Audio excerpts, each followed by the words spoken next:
I understand you're going back to sort of the roots of whaling and what may have saved some of the species.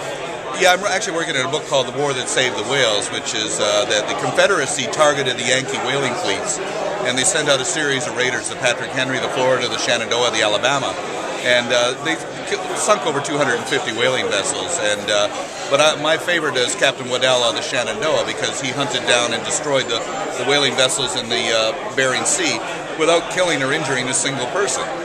And when he boarded one of the vessels, Dabney Scales, the first officer, was asked by one of the whaling captains, "Why are you preying on a defenseless merchantman?" And he said, "Because we've entered into a treaty, both offensive and defensive, to vanquish with the great whales, to vanquish their mortal enemies." And so that to me, and you know, Waddell actually, when he returned after the Civil War, became a conservation officer protecting oysters in Chesapeake Bay. So he's one of the first conservation officers. It's also interesting is that the Shenandoah was the last shot fired in the Civil War and the last Confederate flag flown, because he sank most of those boats after the war was over, but he didn't know the war was over, so he had to flee across the Pacific, up the Indian Ocean, and up the Mersey River. 6 months after the war was over, he brought the flag down and surrendered the ship to the British. So it's an amazing story.